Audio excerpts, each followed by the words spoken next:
Okay, mag-unbox pa tayo ng isa guys. Bagong dating din to. Ito.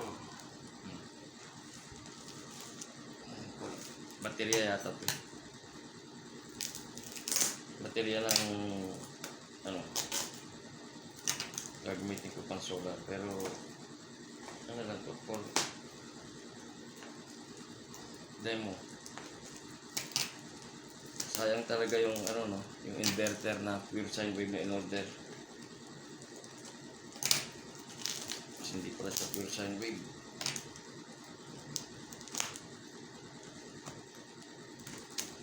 Kasi dami kong project na gustong gawin. Okay? So kailangan ko na ang legit na pure sine wave. Kaya ako bumili ng baterya, kaya ako bumili ng panel. May project kasi akong gagawin dito sa bahay.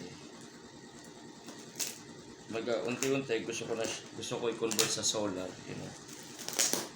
Cleaner energy, di ba? Makatulong naman tayo sa climate change. Makapag-reduce tayo ng carbon emission, etc. Di ba? Saka magtatag-ulan na eh. Yun yung isa pang purpose eh. Magtatag-ulan na. So, alam nyo, nakadikit ng ulan eh. Diba? Brownouts. So, kailangan ko tumakbo yung modem ko. Hindi naman tumakbo, literal na tumakbo. Kailangan ko mapandar yung modem ko, ilaw. Diba?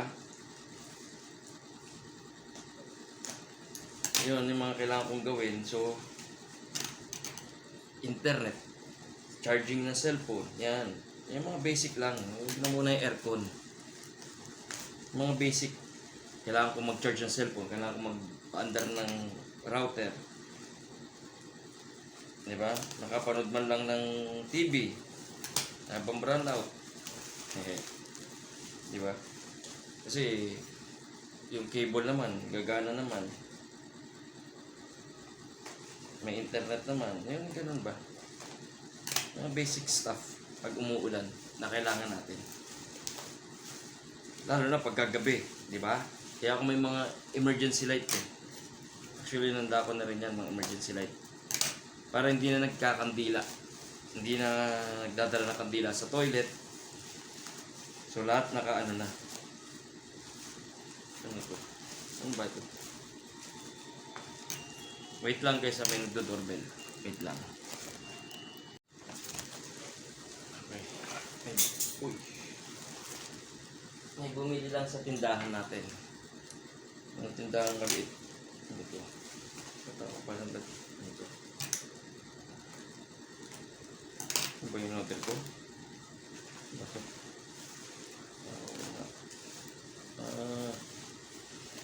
Okay. Daming plastic. Thanks.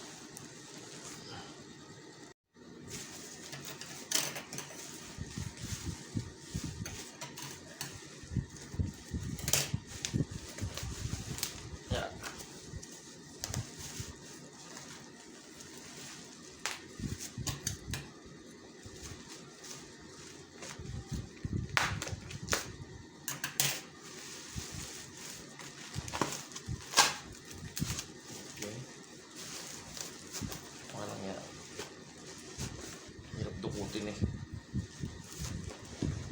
Ouch, bigat. Ano ito kasamang tornilyo?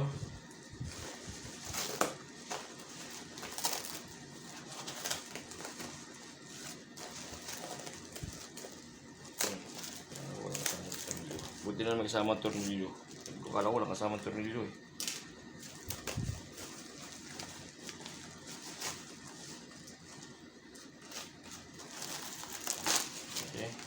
Baka may kasamang pera. Walang kasamang pera. Ayan. Okay. Daming basura. Okay. Ayan, basura. Okay. Ito yung bago nating baterya. Okay. So, lagyan na natin itong ano. terminal niya. Tabi ni wala nga.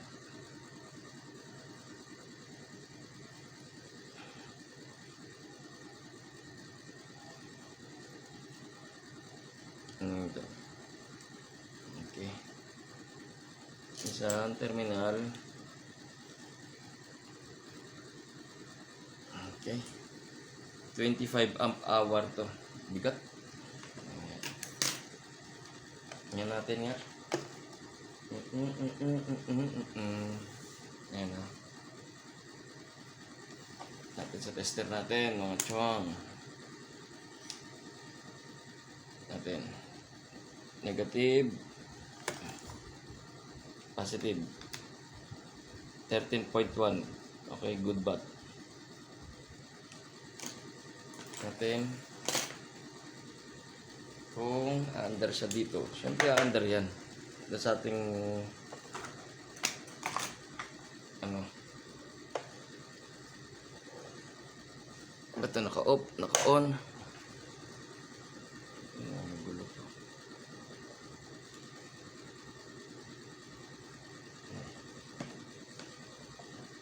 Negative. Okay. Expect yung spark. Yun. Expect nyo lagi yun guys. Lagi yun. Lagi. Okay. Tingnan natin. Good. Tingnan natin kung mapapatakbo niya itong electric fan. Tingnan natin kung may ugong guys. Ulit. Patay natin. Yan.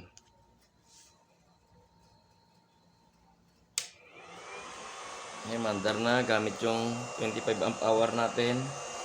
Tester natin. Patayin natin. Malakas sa baterya yan. Okay. Basura. Tabi. Lakas niya ito eh. Lakas na maingay. Tingnan natin nga.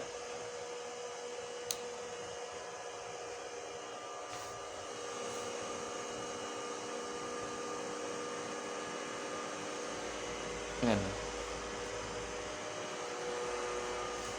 Mas maingay yung ano eh.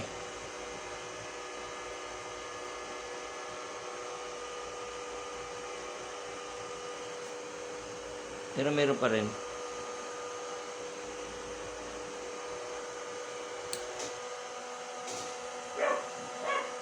Okay, gumagana naman.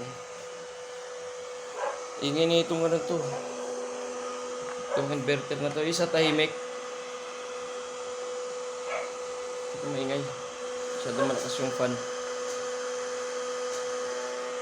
Okay. So, okay yung battery. Tayo natin, maingay.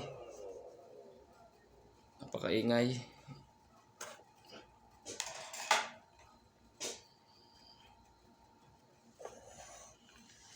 Okay.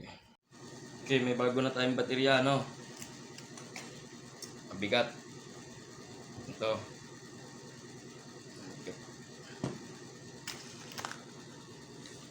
Okay, ang tanong natin, ngayon, ang tanong ko, na pwede niyong tanongin, para maging tanong ng lahat. Pwede ba natin siyang i-charge gamit ang normal na battery charger? Saan ba yung battery charger? Yan, nandun doon. Okay, kasi ganito yan. Ito kasing battery type na to is gel type to. Okay, gel type to. Ito yung mga pang e-bike. Pang e-bike. Kaya ako binili to kasi pang e-bike. Siyempre gumagamit ng motor yun, no? Ibig sabihin, good siya kasi isipin nyo yung motor na pinapatakbo itong battery na to. May sakay na tao plus motor nga, di ba? So pwede talaga siya for storage. Ang tanong na lang is,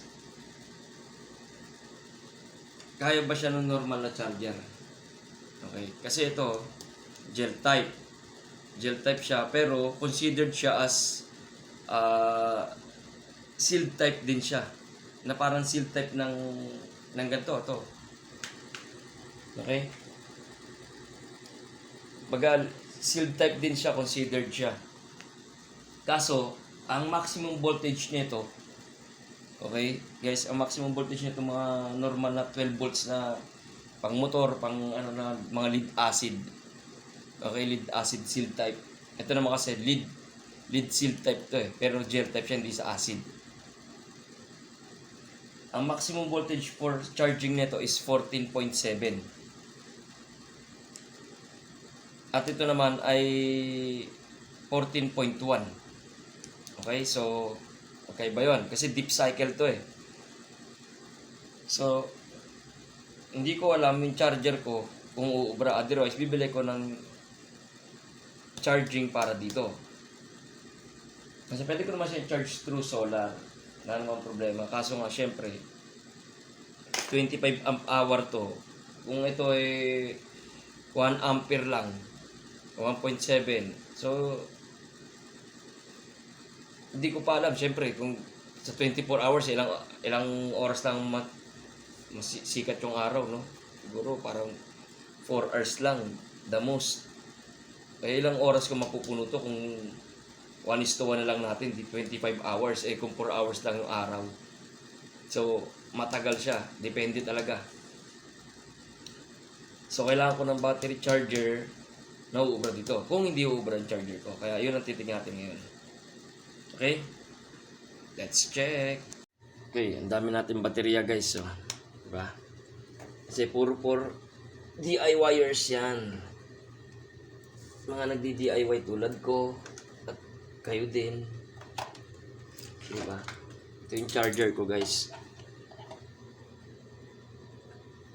Smart fast charger. Okay, battery level, charging voltage. Okay, so charging voltage niya dapat wag aabot ng kahit sabihin natin 14, okay na yung 14, di ba? Huwag na natin paabutin doon sa mataas. Kasi baka bago pa lang to, mabe-burn niya, ma-overcharge niya yan eh. Ma-overcharge niya dahil maximum is 14.1 lang eh. Sabihin natin 14 na lang. Huwag nang tanggalin na natin yung 1. So, hindi ko alam kung madedetect niya. Pero naman siya is, yan naman, nakalagay, adaptive battery, 12 amp hour to 100 amp hour. So, hindi ko alam. Ito, 25. We'll see the look. Okay? Negative.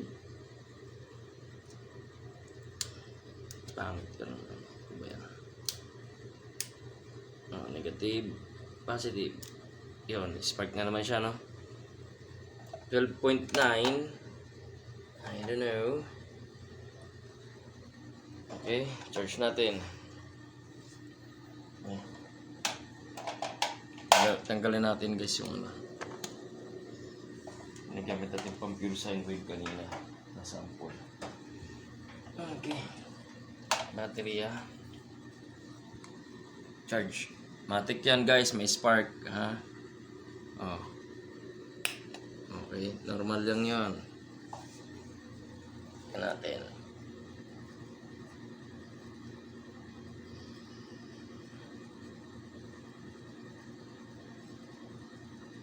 Battery level 60%. Titingnan natin yan kasi nagkakalkula pa siya eh. Yan o guys, so 14.2, 14.3, 75, 14.5.